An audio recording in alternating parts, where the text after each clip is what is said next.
AB 1610, clerk will read.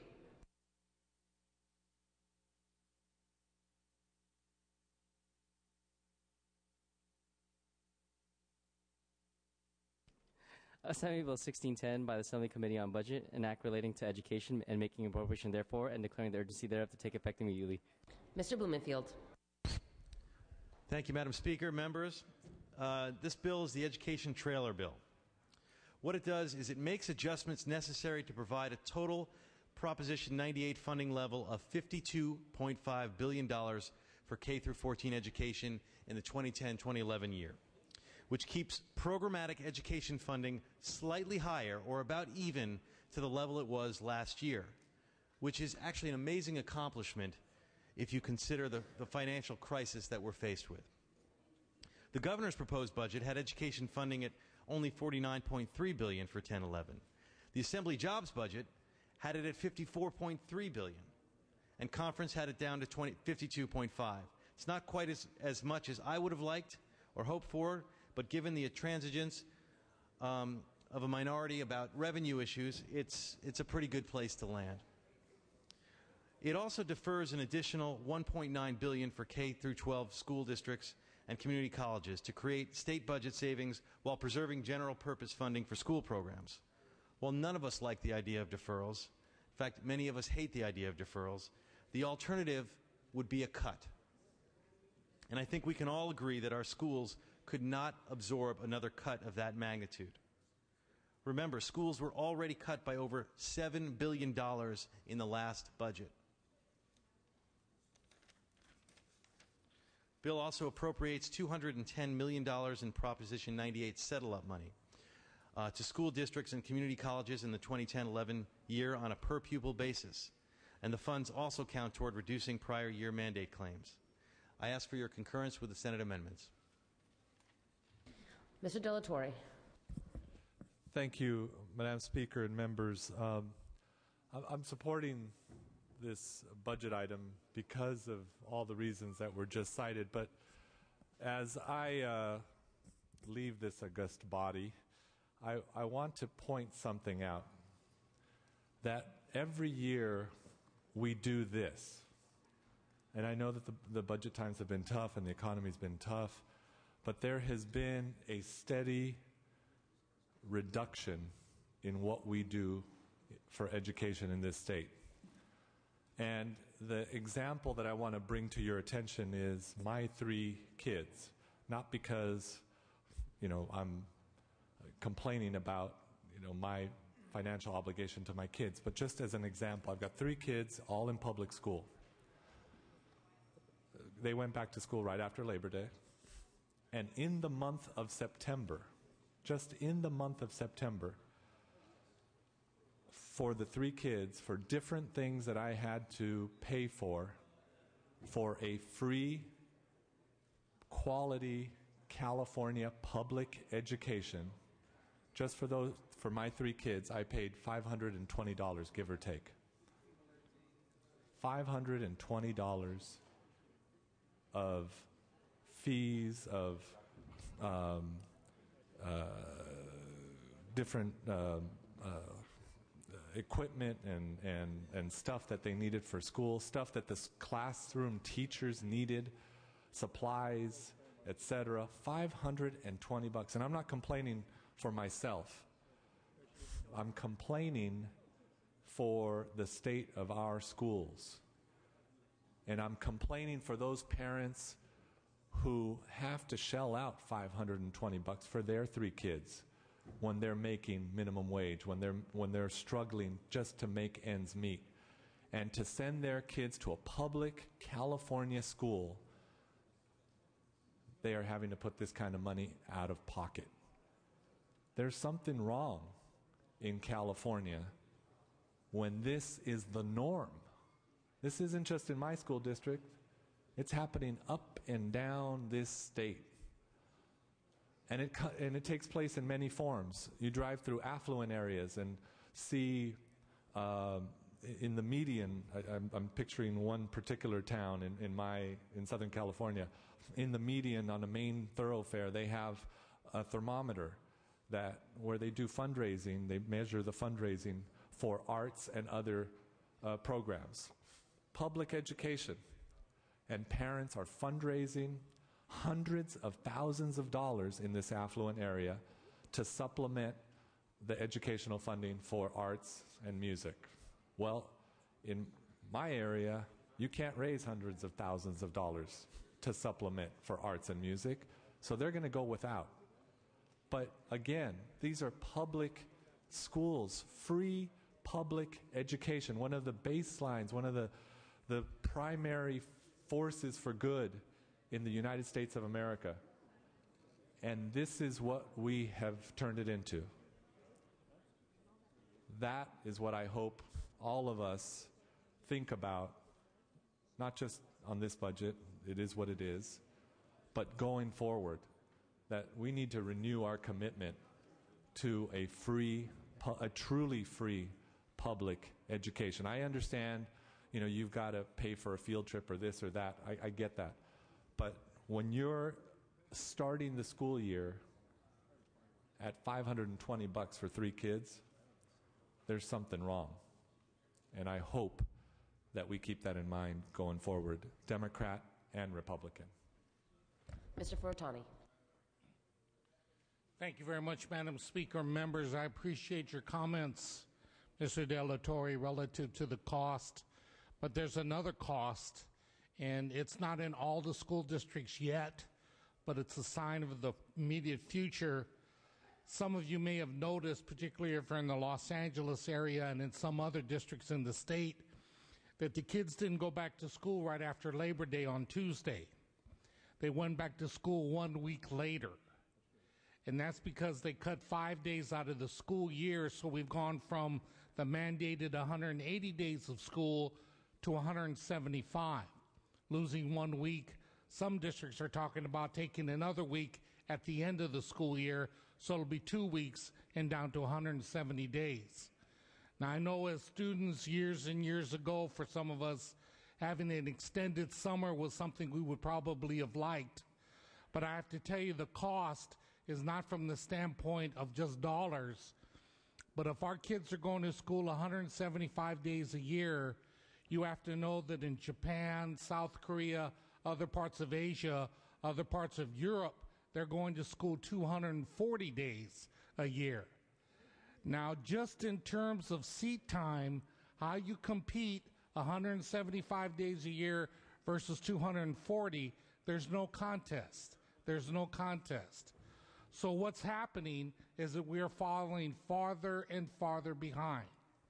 Now, there's one other thing that we have in California that we export, one other thing that we export out of the United States that clearly is a fundamental strength of ours. Now, I was on the Board of Education in Los Angeles and had a chance to spend some time in Japan. And in Japan, with the additional days of the year, plus going on Saturday, there was one thing that they really admired about the California school system and the school system in the United States, and that was our main export. And that export was creativity and ideas. We have our higher education institutions, UC, CSU, community college, K-12 system. They're all a part of a public education continuum, all of which we need to make sure we continue to invest in because they represent the future. So I am pleased and I congratulate those that cobbled together this part of the budget relative to dollars. The cuts that we have been experiencing over the last many years have gone past the epidermis, they've gone past the muscle, they are now through the bone and into the marrow. So we have to make sure that as we look to the future in the next couple of years that we don't accept a budget like we're accepting today after all of the hard work that people did to put this all together. We have to start saying we can't accept it as it is right today because what we're talking about is shortchanging future generations. What we're talking about is short-ending an investment in the future of California and the United States. So I'm here to support this part of the budget, but I'm also here to say, along with all of the sentiment I know we all share, is that we have to invest more in education. Thank you.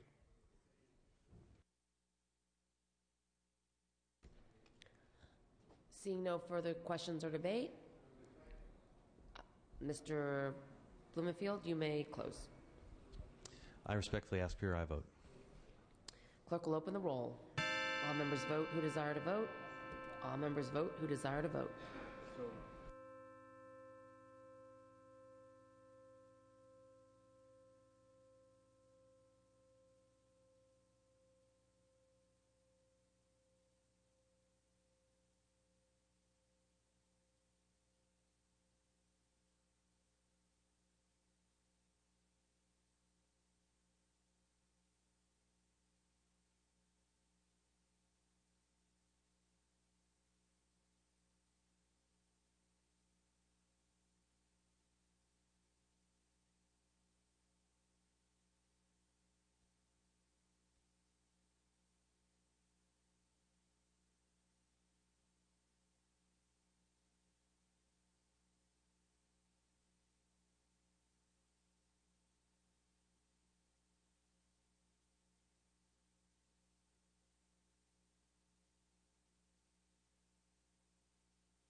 Clerk will close the roll, tally the votes. Ayes 54, no 5 on the urgency. Ayes 54, noes 5 on the measure. Urgency clause is adopted. Senate amendments are concurred in.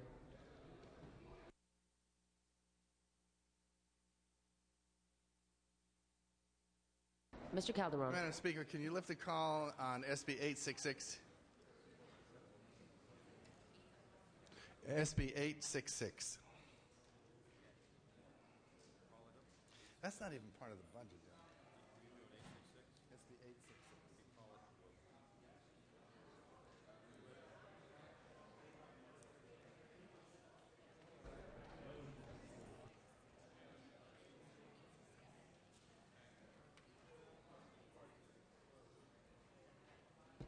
Okay, we're going to lift the call on SB 866. Clerk will post.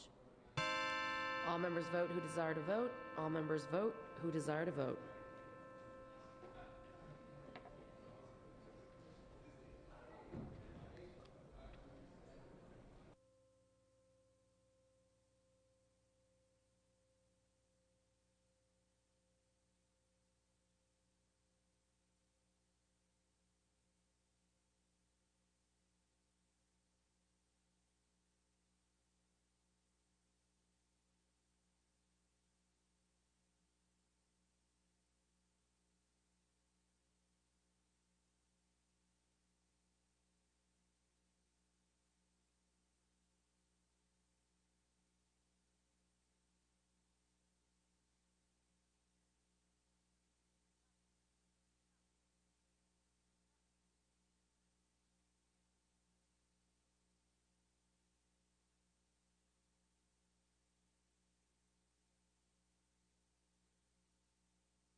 Clerk will close the roll, tally the votes. Ayes 56, noes 17 on the urgency. Ayes 56, noes 17 on the measure. Measure passes.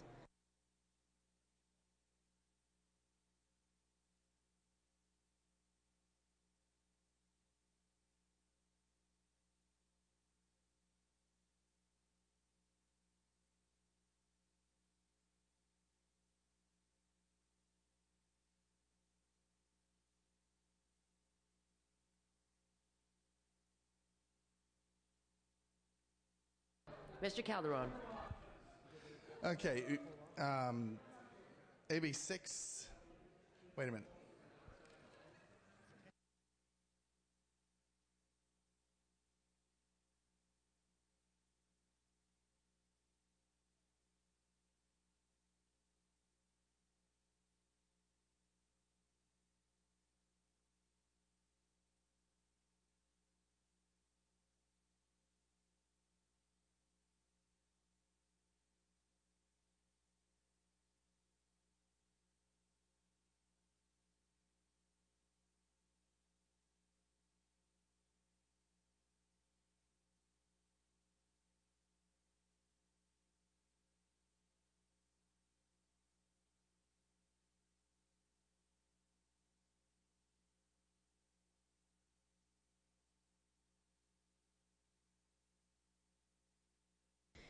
AB 1612, clerk will read.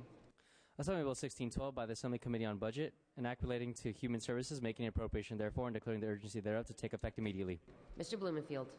Thank you, Madam Chair. This is the Human Services Omnibus Trailer Bill, which includes the following policy changes enacted as part of the budget agreement. Oh, Mr. Blumenfield, sorry. We need to get permission to take this up without reference to file. Okay, without objection. The clerk has read the bill, so Mr. Blumenfield. Great, thank you. As a focus, there are many changes in the in-home services support services program that are included here. As a big fan of this program and the cost savings it provides to the state, the desire here was to keep harm to the program at a minimum while seeking some cost containment. The conversation about IHSS started with an extreme position from the governor, who proposed to cut $750 million out of the program, literally half of the general fund. This program provides critical survival services: bathing, toileting assistance, medication administration, meal preparation for disabled, sick, and frail Californians who are trying to stay in their homes and in their communities. 444,000 consumers receive services from over 380,000 providers. Given this, we've included policies that seek to protect these recipients and the consumer choice aspect that is so essential to the core of the IHSS program. These changes include: on a going forward basis, provider applicants will restrict it in the program if they were convicted of a serious or violent felony, a sex offender felony, or serious government fraud. This applies if the crime occurred within the last 10 years. A consumer is entitled to an individualized waiver from the new restriction for their chosen provider. The provider can also seek a general exemption through a fair process that considers rehabilitation and good character. The bill also includes an across-the-board reduction of 3.6% off of authorized hours for recipients for a 2-year period, which yields $35 million toward the overall savings of $300 million included in this budget for IHSS. Extension of sales tax on providers of support services with a simultaneous supplemental payment of the same amount, which allows for federal matching funds to be maximized in this program. We allow the state to continue its litigation efforts on the reductions adopted in 2009 and delay their implementation until after July 1 of 2012, and only if the state prevails in a final court action. Finally, we allow providers who have a criminal background clearance in one county to utilize that clearance for multiple counties. Common sense. Additionally, this bill creates an inter-county eligibility transfer process that will alleviate the need for food stamp recipients to reapply for the program solely because of a move between counties within the state. I ask for your support. I ask for your aye vote. Seeing no further questions or debate, clerk will open the roll. All members vote who desire to vote. All members vote who desire to vote.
Mr. Calderon moves the call.